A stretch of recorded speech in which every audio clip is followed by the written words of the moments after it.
So a good while ago, I put out a video with my good friend Dina over at Catholic Wife that outlined the story of how I actually became a homemaker in the first place. Today, I want to actually answer, am I truly happy? What's going on, everybody? Audrey here. If you are new to my channel, welcome. I hope this video finds you well. So today we are going to be actually diving into, am I truly happy being a stay-at-home mom, being a homeschool mom, specifically, and also explaining to you things that have helped me along my ever so young journey, because I've only been a mom now for 10 years. Now it's fitting today that I'm talking about this because I have this bracelet on. Thank you, Mom, for getting it for me. This is from a company called Luca and Danny. It's American-made jewelry, and this is my Mary bracelet, my Mother Mary bracelet. So it's fitting that I'm going to be talking about motherhood today. So come on down, and the short of it is that I never anticipated being at home, being a stay-at-home mom, especially being a homeschool mom. Oh my goodness. And I was a young mom. I got married at 22. Honeymoon babies exist, so I had Kyler right after I turned 23. We had no money, we had nothing. We decided to start a whole bunch of businesses when I was pregnant with Kyler. Cody was also a newbie deputy sheriff. And if you know anything about law enforcement, they do not make much money at all, especially when you are first starting. So that was a challenge. But here we are, here we are. So that is in a nutshell. There was a lot that has happened over the past 10 years. I have been home now for 3 years and 3-ish months. It's March of 2017. I have been home full time. The short answer, am I happy being home? Absolutely yes. Absolutely yes. I love being home. I love being home. But see, here's the thing, is that I am a super competitive person, and I doubt myself, and I compete with myself, and I look over the fence and I'm like, am I not doing something that is right? Am I doing something that is wrong with the kids? And especially when it comes to bedtime, I start going through this checklist of, did you play with them enough? When you were playing, were you actually focused? And so Satan decides to rear his ugly head and starts trying to implant these little thoughts that, Audrey, you didn't do enough today. Audrey, you're not cut out for this today. In fact, no, you really, maybe you should just go back to work, or maybe they should just go to school because you had a bad homeschooling day.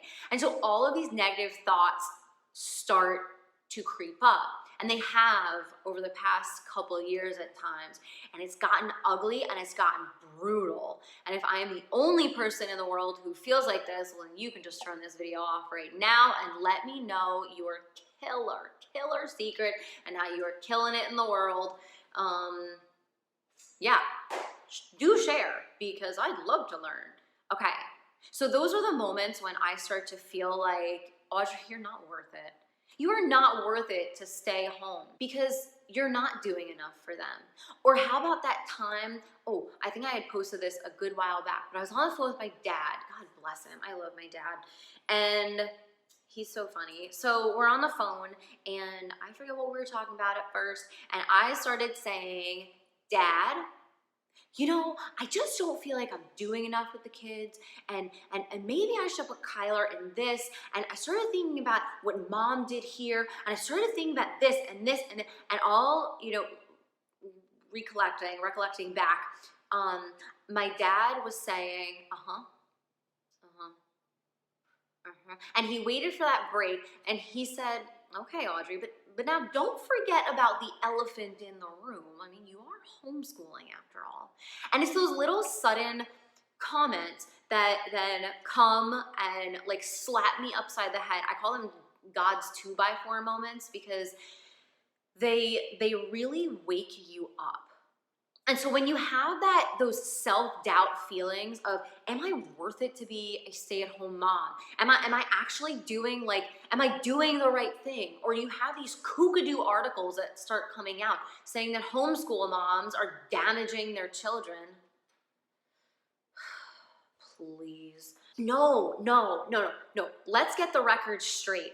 All of those comments, all of those thoughts are complete and utter garbage, and they are ruining your mind, and we all need to get them out of our mind, because that can lead to unhappiness at the end of the day.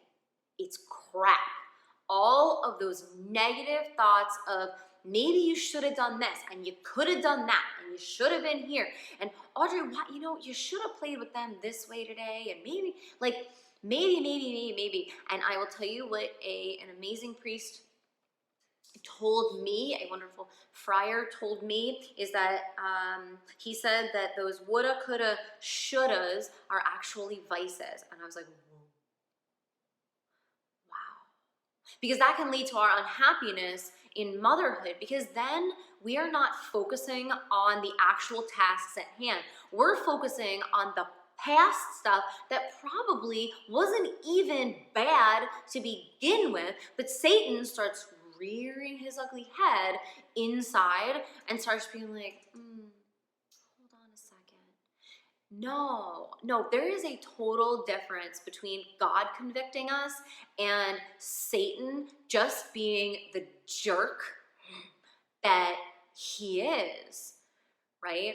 And so we need to be able to distinguish when God is calling us out about something and when Satan is calling us names, badgering us. So here's the difference. Those name calling, those badgering, what fixes our eyes away from the present moment, that is Satan.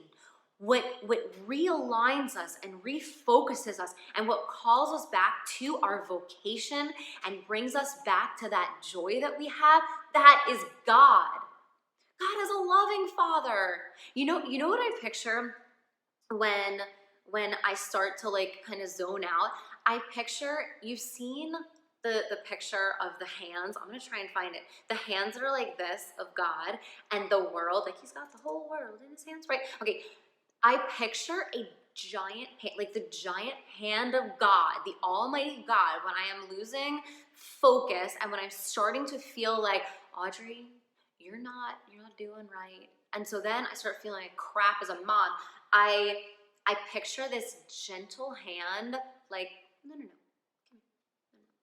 come focus this way. Because it's in the garbage that is in our minds can start making us feel like we shouldn't be home. It's pointless to start having all of these thoughts. My goodness gracious. I think we are all called to be mothers in a way. I think we are all called to this gift of service. And whether you are a homeschool mom or not, I will say it on this video, enough with badgering moms who are not homeschooling. You don't know what goes on behind closed doors. You just don't know. You don't. Those women may be giving it their all. My mom did not homeschool my sister or I, but she fulfilled her vocation. And now when I call her, I'm like, hey mom, what's up? She's like, hey, I slept until 8:30. Usually it's on the weekends because she substitute teaches. Like that's like her that's like her outing right now. But when she sleeps in until 8:30, I'm like, oh mom, you fulfilled your vocation. You gave it your all for me. You set an amazing example for me. And so we need to look to women who have fulfilled their vocation with joy. Did they break down? Yeah. Yeah, our moms broke down. Yeah, our grandmothers broke down. But they continued to have that joy to fulfill their vocation. So I guess I said, am I happy? Happiness is fleeting. Happiness is having a piece of cake and then it's gone. You're like, whoa, what happened to the cake? But joy, we need to have everlasting joy in everything we do. We need to have everlasting joy in being a mother and get rid of all like that crap that comes in our heads. It's total garbage. So here are some times when I thought, Audrey, maybe you should go back to work. Maybe you should do this or do that. Well, it's in moments when there's financial uncertainty. Cody, I don't know, like, should I go back to work? Should I do something? And he's always given me the choice. Aud, what do you want to do? What do you want to do? He said, I love you being home. He said, I want you at home, which is amazing. It's amazing. But in any case, you know, there have been some difficult times over the past couple of years, and it's, I don't know, should I go back to work? Should I do this? Should I do that? And I go back to, if you are shoulda, coulda, woulda-ing, then we need to reflect on that, because I don't believe our God is a shoulda, woulda, coulda. And so I step back, and Cody will reassure those thoughts and say, oh, I don't want you to have to go to work. If something ever happens, I'll go get another job. I will do whatever it takes to keep you at home with the kids so that you have no worries, that you can continue to fulfill your vocation with joy. And then there's a kind of stupid moment when maybe we have a rough day with homeschooling, and I throw my hands up and I'm screaming like a lunatic into the gym, and Cody is looking at me like, whoa, deer in the headlights, what just happened? And I say, I'm done. Why am I doing this? And it's in those moments that you cry and you get it all out, and you write down the problem and you write down a solution. If you are not writing down problems and writing down solutions, I highly suggest it. It works. And then you rely on the Blessed Mother. Rely on the Blessed Mother. Okay, so let's bring this on in now. Am I joyful in my vocation? Yeah. We need to be joyful in our vocation. With joy, we grow. Let's not just be happy in our vocation. Again, happiness is like cake. We don't want to do that. We want to have joy, because when there's struggle, we can still smile, or we can cry, and then we can get back up again and say, God, help. Sit with your vocation. It's a beautiful gift. So here's the awesome part about being at home, because this is such like heavy little video, that heavy little talking that I'm doing right now. Playing with my kids. Like seriously, I get to play Barbies after homeschool, or even during homeschool, and be doing like memory work as I'm playing with Barbies. Or I get to be the choo-choo train, or the horse. I was Corey's pet horse the other day. That, you can't tell me that's not fun. I got to go swimming at noon today. Like, there's so much opportunity in motherhood, and there's so much opportunity to grow, and there's so much opportunity to learn with your children, and not just like learn like their school stuff, but learn more about them, because they're people too. Being a mother is one of the greatest gifts ever. Try it if you haven't done it yet. So, the opportunity to care for my family is it's just amazing.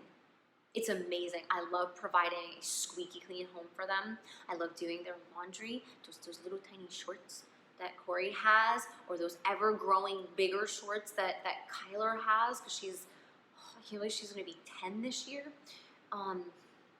It's just incredible.